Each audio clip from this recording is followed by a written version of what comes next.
はい、今回はジナックのインクルード90 IS90 の M7 の紹介をさせていただきます。こちら9フィートで、MH クラスのパワーのロッドとなっておりまして、投げれるルアーのウェイトとしてはだいたい 10g からマックスが 50g 前後となっております。使うシチュエーションとしては15センチ前後のビッグミノーを使った大型のシーバス狙い、また、河川の河口部によくあるようなかき瀬周りの釣りやテトラからの強引なファイトが要求されるような釣り、また釣りをしていて青物など想定外の大物がかかるような少しパワーの必要な釣りに使用することが多いです。一般的な MH クラスの強さのロッド、だいたい96とか10フィート前後の少し長いロッドが多いのですが、9フィートというレングスのおかげでテクニカルなルアー操作が要求される場面でも対応することができます。とはいえショートロッドというわけではなく、テトラ周りなど障害物周りで安心して魚をコントロールできる長さを持っています。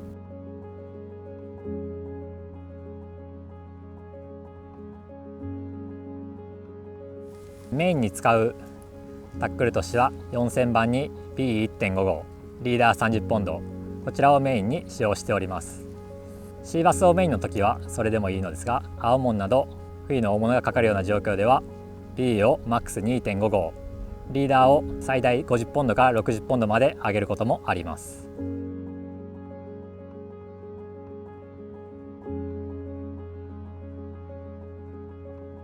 メインに使用するルアーとしてはだいたいこういう14センチから16センチ前後の大型のミノーから、上限はこういう2オンス前後のジョイント系ビッグウェイトまでを使用することがあります。メインどころになってくる14センチから16センチ前後の大型ミノーに関しては余裕を持って振り抜くことができ、十分な飛距離を稼ぐことができます。こういうシーバスフィッシングでよくあるような12センチ前後のルアーに関しては、基本的にやっぱりミディアムライトクラスの竿で扱った方がやはり気持ちはいいのですが、そういう竿ではちょっとかけた後の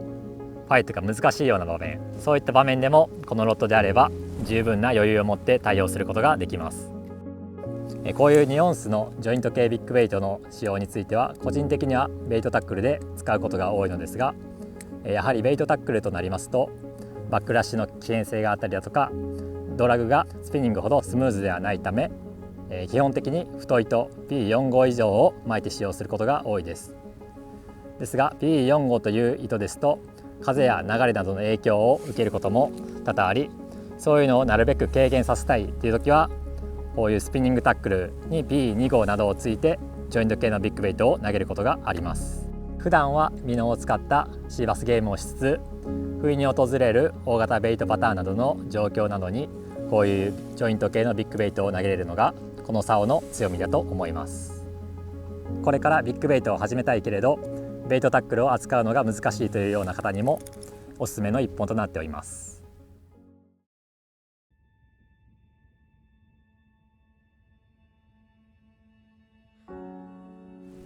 ルアーは12センチの表層系のフローティングミノ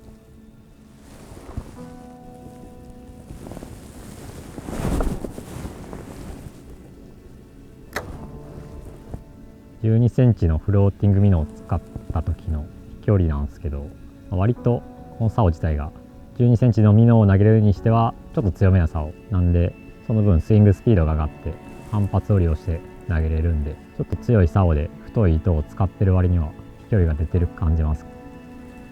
で今みたいな流れの緩い時は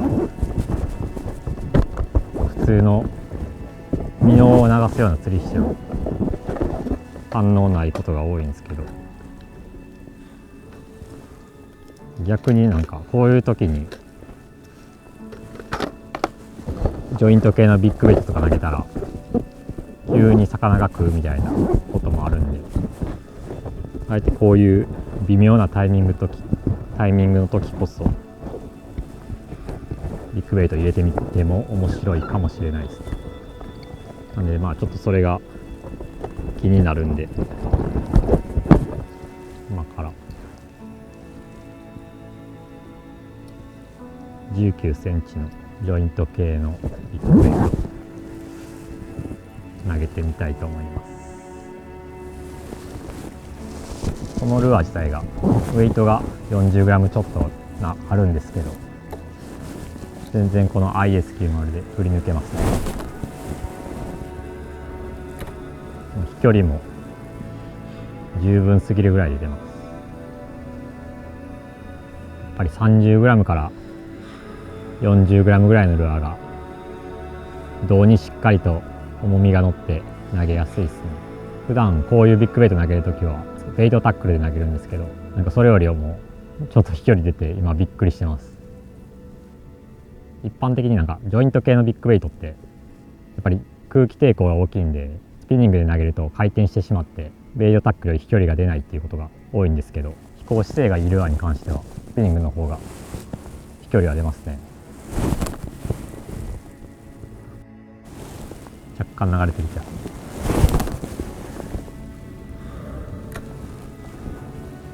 今は15センチの表層系のウェイク系ルアーを投げてます。これぐらいが一番